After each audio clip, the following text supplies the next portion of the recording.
அலைக்கும் உங்கள் பீமாசா சமையல் எல்லோரும் எப்படி இருக்கீங்கப்பா? நல்லா இருக்கீங்களா? நாங்கள் நல்லா இருக்கோம். நீங்களும் நல்லா இருக்கணும். நல்லாட்ட துவா கேட்குறேன். இப்போ நம்ம என்ன பண்ண போகிறோன்னா, அவலை வச்சு ஒரு லட்டு செய்ய போகிறோம். எப்படி வாங்க வீடியோக்குள்ளே போகலாம். இது சிகப்பு அவலை, இது மிஷின் அவலை. நீங்கள் மிஷின் அவலும் எடுத்துக்கலாம், கட்டி அவலும் எடுத்துக்கலாம். மார்க்கெட்டில் சூப்பர் மார்க்கெட்டெல்லாம் திக்கான அவலும் கிடைக்கும், மெல்லிசா அவலும் கிடைக்கும்.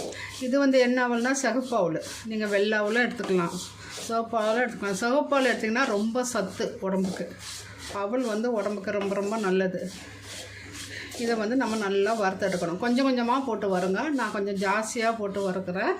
இது கூட நம்ம என்ன பண்ணால் 1 ஸ்பூன் நெய் ஊற்றிக்கலாம். நீங்கள் சட்டியில் நெய்யை ஊற்றிட்டு அப்படியும் வறுக்கலாம், இப்படியும் வறுக்கலாம். இது நல்லா வாசனையாக இருக்கும். இப்போ அதை வறுத்து எடுத்துட்டோம். இன்னொரு சட்டி வறுக்க போகிறோம். அது எப்படியும் ஃபஸ்ட்டில் இருந்து உங்களுக்கு காட்டுறேன். 1 ஸ்பூன் நெய் ஊற்றிக்கிடுங்க. கொஞ்சம் கொஞ்சமாக நமக்கு எவ்வளோ தேவையோ அவ்வளோ போட்டு வறுத்தோன்னா நீங்கள் இப்படி வறுத்துடலாம், ஈஸியாக வறுத்துடலாம். வறுத்தோன்னே நல்ல ஒரு வாசனை வருங்க. அதே மாதிரி பார்த்திங்களா, லைட்டாக புகை வருதா, இதே மாதிரி வறுத்து எடுத்துருங்க.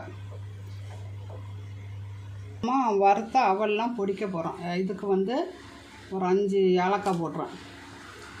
2 ஸ்பூனு முந்திரி பருப்பு, உடச்ச பருப்பு வறுத்து வச்சுருக்கேன். அப்புறம் நம்ம கைக்கு எவ்வளோ எடுக்க முடியுமோ அவ்வளோ எடுத்து நம்ம மிக்ஸி ஜாரில் எவ்வளோ பிடிக்குமோ அவ்வளோ போடணும். போட்டு இப்போ நம்ம பொடிச்சிட்டு வந்துடலாம். இப்போ பொடிச்சிட்டோம். எப்படி பொடிக்கணும்னா கொருன்னு பொடிக்கணும். இது பொடிச்சுக்கிட்டு நம்ம இந்த கப்புக்கு 4 கப்பு போட்டேன். என்ன போட்டேன்? அவல் போட்டேன். இந்த 4 கப்பு அவலுக்கும் 1 கப்பு சர்க்கரை போடலாம். 4 கப்பு அவலுக்கு 1 கப்பு சர்க்கரை போட்டேன். இது நாட்டு சர்க்கரை. நீங்கள் இனிப்பு கம்மியாக வேணால் நீங்கள் அரை கப்பு கூட போட்டுக்கலாம். இப்போ பாருங்கள், நம்ம பொடிச்சிட்டோம். இப்போ நெய் உருக்கி ஊற்றி கிண்டிடலாம். இது பாருங்கள், காஞ்ச தேங்காய் சூப்பர் மார்க்கெட்டில் விற்கும். இல்லை உங்கள் வீட்டில் தேங்காய் இருந்தங்க நீங்கள் வறுத்து போட்டுக்கலாம். நல்லா சிகப்பாக வறுத்து இதில் போட்டுக்கலாம். உடனே திங்கதாக இருந்தால் லேசாக வறுத்துக்கலாம். இல்லாட்டா நல்லா வறுத்து போட்டால் நல்லா வாசனையாக இருக்கும். ஒரு 4 கரண்டி எண்ணெய் ஊற்றிக்கலாம். நெய் ஒரு 1/4 கிலோ அவல் வாங்கினோங்க.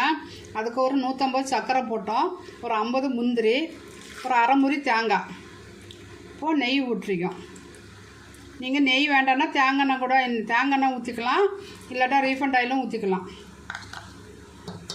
முந்திரி வறுத்த உடனே மாவில் இப்போ இந்த நெய் எடுத்து நம்ம இதில் ஊற்றிடலாம். ஒரு 50 நெய் போதும். இப்போ நம்ம லட்டு பிடிச்சிடலாம். சூட்டோடி பிடிச்சிடணும்.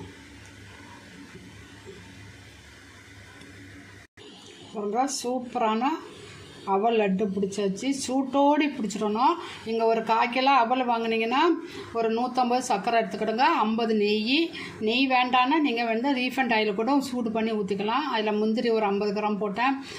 ஒரு அரை முறி தேங்காய் எல்லாம் போட்டு நல்லா வறுத்து பொடி பண்ணி, சர்க்கரையும் அவலும் ஒன்றா போட்டு பொடி பண்ணினீங்கன்னா நல்ல ஈரப்பதம் வந்துடும். அதுக்கு பிறகு நம்ம நெய் தாளித்து ஊற்றி நம்ம இதே மாதிரி பிடிச்சிடலாம். நீங்களே இதே மாதிரி செஞ்சு சாப்பிட்டுட்டு எப்படி இருக்குன்னு சொல்லுங்கள்.